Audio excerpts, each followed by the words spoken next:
Any questions up till this point? What's coming up next, I'm going to talk about penetrations, membrane, and window installation.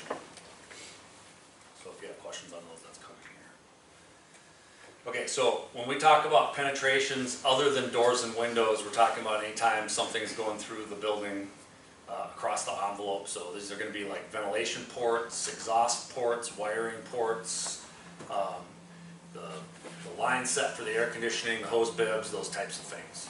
We have a penetration schedule that's on the blueprint. We have penetrations that are located. And so the idea is that the carpenters at this point would take the plan and would take their tape measure and lay out where all those holes go. And they're all dimensioned in terms of how big should that hole be in the framing. And then at that point, then we'll install a penetration device. We're using the Quick Flash penetration device. This can get tacked onto that opening, and then that gets integrated into the membrane, and then that opening gets labeled. So when the subcontractors come and show up, we're basically telling them where to push their pipes through, and they shouldn't be cutting any holes or any penetrations in the building envelope, right? So what that looks like in the real world.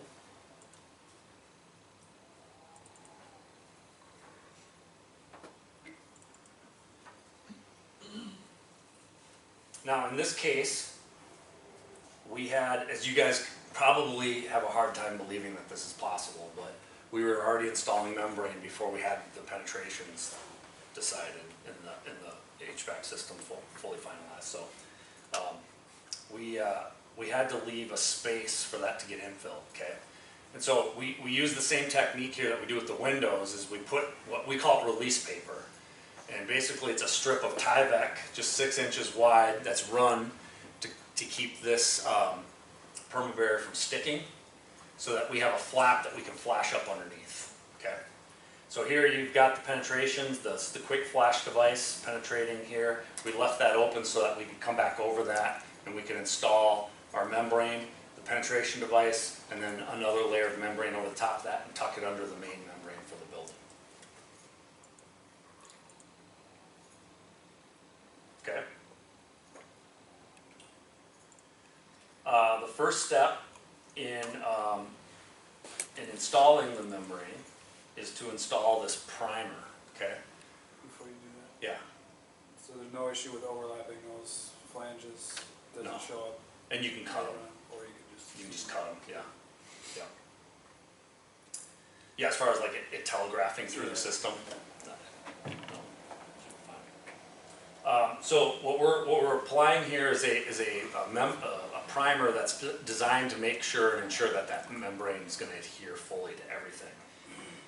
What you notice and what's important is we're running that primer all the way down into the spray applied membrane on the foundation. This stuff goes on really quick. We're basically using the cheapest paint roller you can find, a 1/2 inch nap roller, an extension pole, and a roller screen right out of a 5-gallon bucket. Okay, so the cedar house requires 6 gallons, so it's 1 1/4 buckets of the primer. They come in 5-gallon buckets, and so those things are gonna sort of rotate. You always have one fresh one and one half-used one rotating between the jobs. You roll out the primer. It takes about 30 to 45 minutes for it to be ready to adhere, but you can also leave it overnight. You can leave it. I'm not aware of any time frame that they say you can't leave it for. But what I am aware is if you leave it too long, any wind-blown dust or debris will stick to it, and then it loses its tackiness. Okay. I'm going to play a video. So do you put it on all the way around the building first, then start applying, or do you have somebody at a certain moment start applying the membrane before there? Well, we've done, like, and I'll show you here, is where the membrane or the primer gets put on completely one day, and then the next day somebody comes back. So here you've got somebody rolling this on, and then as you can see also, if you're not distracted by it, they're putting the deck footings in.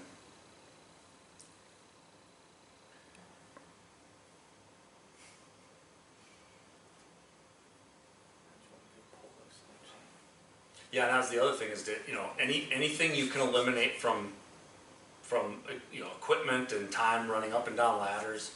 We had this, what'd you see? In the corner, oh, I just went up to finish up something, somebody went up the ladder in the corner. I was thinking of the membrane, sorry. Primer. Oh no, I lost my train of thought. Eliminating stuff, Up and down ladders. Oh yeah, originally we had this all designed where we would scaffold the whole building. And then just work off the scaffolding, and it just seemed like that was the most efficient way, but what we found is, a two-person crew with a ladder is the fastest way to do a lot of this stuff. So this is all still within the 1 or 2 day, construction, So calendar-wise, this is actually like day 4, or day 4? but in actual hour-wise, if we didn't have breaks, like we had a couple breaks in between, so we were building 7 of these, and like the crew would get the roof framing done so the roofers could put the roof on, and then they ran over to the other house to finish up the siding.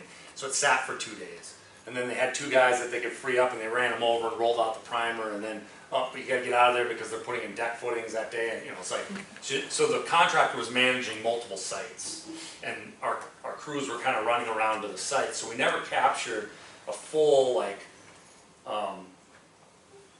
sequential, sort of execution, but when we tracked the time and the hours it took, and if you were to say, well, if all they were doing is that house all in one, this effectively would be day 2 doing this right here.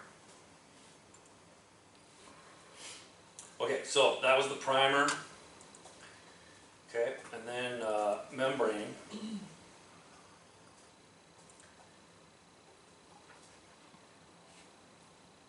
So these guys are going up to set a plank with some jacks because they're going to start installing some windows. But what you see they're doing here is they're installing this release paper, okay? And so basically over every window we've got a 6-inch roll of Tyvek that is 6 inches, and it extends past the window on each side 6 inches. This allows us to have a flap to tuck everything underneath and then tie in our window flashing too.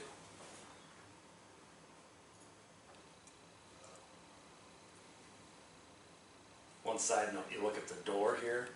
So when we put in a door, this door is like a pre-installed brick mold scenario. So there's no flashing, there's no flange, you know, to flash into on that. So what they did on this is they basically, like you would do with a pan of a window, they pan wrapped it, and then they flashed the 2 sides of it, okay? And then what they're going to do is they're going to take a piece of window flashing, like the DuPont straight flash, and they're going to apply it to the back side of the brick mold. Okay, it sticks to the back side of the brick mold, so the door's laying on a set of horses, the inside of the door facing up, and they run this straight flash on there, okay, and then hammer tack that down to the back of it, all the way across the top and the 2 sides, effectively creating a flange. Install that door, okay, and then put another piece of straight flash over that, connecting back to the window. And so then here they leave the top off, because then they're going to run the top membrane down all the way and over the top of that. Does that make sense? So now you see a 2-person crew, 1 ladder. They know the lengths of these cuts, right? They just cut them right on the ground. 1 person walks up with the top, has it started, and then he sticks the top, while the person down low kind of holds it off and helps him as he works his way down, peeling the paper off, running wild right over all the windows. Then you take a push broom. They're not doing a really good job of this here, but you take a push broom and use that sort of as like a squeegee to make sure you get good adhesion. And then as the window comes in, you can start cutting the opening and prepping that. And I've got some pictures that'll show that in detail. But basically we're wrapping the entire house all the way around, integrating into that foundation, waterproofing, and then going all the way up to the top of the outside wall. Getting that membrane up above the ceiling plane, which is about 10 inches down from the top of the wall. And that's important because the ceiling plane will contain the spray foam that is our top end air vapor control, and that kind of rides up the side of the wall. And so it's the one place where we don't fully get that membrane to connect, but it's about as good as you can get there. there any reason why interior activities can't be going on? No reason. Yeah, right now, the mechanicals should be and could be starting right now. The caveat, and this is sort of a sequencing dilemma we don't have solved, is that before exterior insulation goes on, but after windows goes on, you want a blower door test. You can't blower door test till you've hung the rock in the inside and sprayed foam, because your ceiling's wide open, right? So, and you can't hang the rock up there till you got all your mechanicals up above, you know, particularly your lighting. So we've not had that as an option, but the irony is that we've only blower door tested after all that was done and everything looked really good, right? The places we had problems were doors, windows, and penetrations, like the plumbers and electricians' penetrations, which we had access to because it was all at the rim from the basement.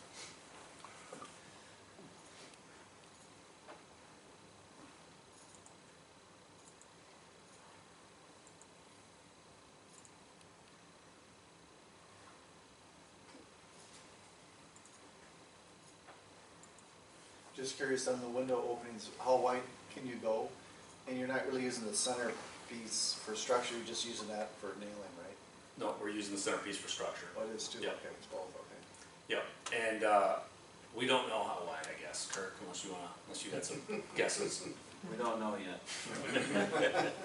Now, we'll juxtapose that with house 2, where in house 2, they cut out the whole corner of the first floor and put a window on either side of that corner, Corner and one. that house is still hanging. Put it this way, we know it can do more than the numbers say right now. So, what's important to note there, what you guys just saw in that sequence there, was all of the membrane windows were installed in a period of a day. The primer was just a fraction of the day before, and you could very easily start the primer that morning and start working your way around while the next crew comes around with the membrane. So primer, membrane, and windows all happens in one day, very easily.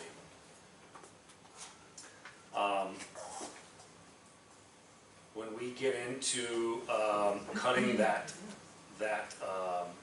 those window openings open, you're going to see that this is a green membrane. We had on our first house shipped out what's called the flashing membrane, which is like twice as expensive as the wall membrane, which is the black stuff, and virtually not different in any other way except color. So I'm not sure what the deal is, but we paid a lot more that one job. It's greener. It's greener.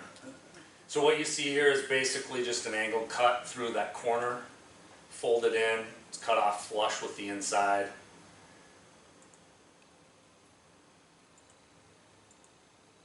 And then we take a piece of window flashing. This is like the same type of butyl type flashing, and cut out a triangle, and the triangle then is flexed into that corner to cover that corner piece there. And that's essentially what our pan flashing is. Now you could easily use Tyvek flex wrap if you wanted, but we don't find any need to do such things. Okay. Windows get installed. Let's see here if I can find a window flashing detail.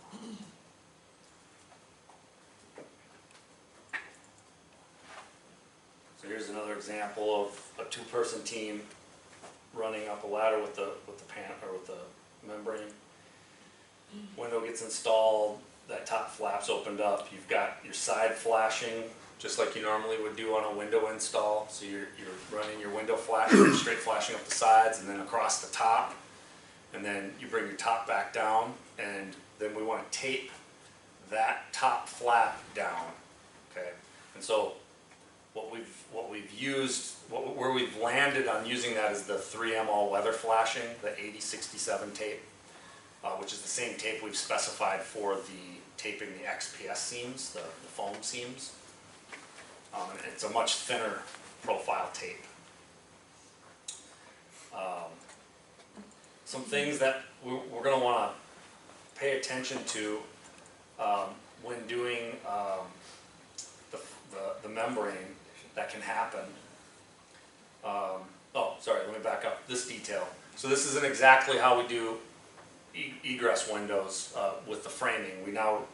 this is the one where we had to frame out the header, but the concrete runs continuous over the header. I bring this up because this is the condition the window should be in when we're in the membrane stage. And so what we're gonna wanna do is we're gonna wanna connect, so that concrete on either side of that opening should have sprayed waterproofing on it. And all the way down to underneath the window, we should be able to bring our perma barrier down in one single sheet, cover that entire window, all the way down and connect to our waterproofing. And then bring that all the way up to the structure and tie into the rest of the membrane system, okay? So that we're flashed over the top of that. And then we can cut this window out and flash this. Now this window is just a fuzz different in that it's a traditional framed opening, so it's got a 2x6 sill.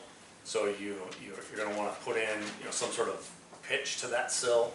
And the most common sort of way of installing this window is just like you would look at, let's say, on Marvin's window install guide, where they've got a piece of cedar siding installed in the sill, flex wrap as the pan. Window gets installed, you got your straight flash on the sides, your head flashing, and then that's tucked underneath the perma barrier over the top.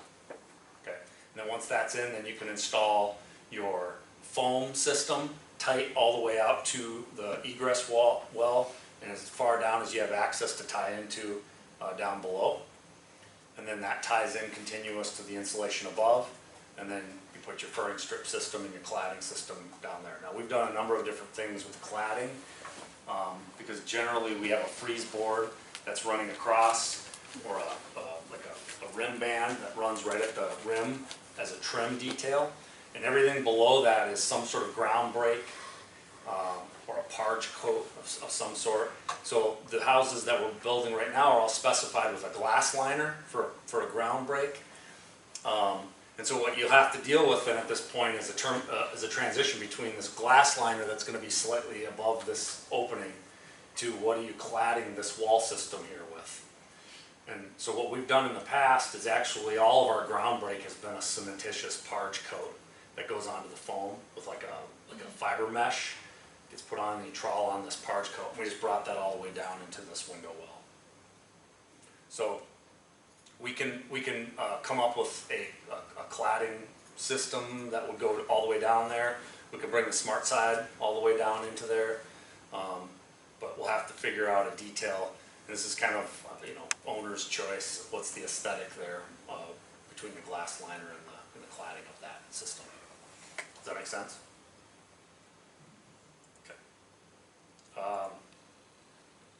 These are some of the details of things that that we want to look for with the perma barrier, right? So you see this, we would call this fisheye detail, and this is one of the reasons we like to run this thing vertically, is because then fish eyes don't catch water, they tend to stay vertical. But when we get a gap like that, there's a couple different ways we can deal with that. One is we can cut it out, and then we can flash over the top of it. And the other is that if you can clean it out, it just doesn't have any stick to it, you can just get some primer, put that back on it, and once the primer tacks out, it'll lay flat. Those are some details right there. Sometimes what we'll find too is that the edge of this perma barrier has a really interesting sort of texture. It's different than the rest of the field. So the perma barrier actually has a polyethylene film in it, and where it stops, some of the material pushes out past that, and so it's kind of sticky in a different way. Why that matters is as you're peeling the paper off the back of it, a lot of times the paper rips and sticks to the outside edge and you can't get it off. And if you're burning through this as fast as you can, when you pull that off and you leave paper on there, those edges won't stick down. So one of the things that we've seen. You see how that little bit right there looks just a little bit different. It's a little bit more glossy here. It's like this is the line where that polyethylene film ends. Bottom flashing of the window, just like you do normally, you leave that open, you don't flash it, so that water that enters into that window assembly has a drain escape path. Okay.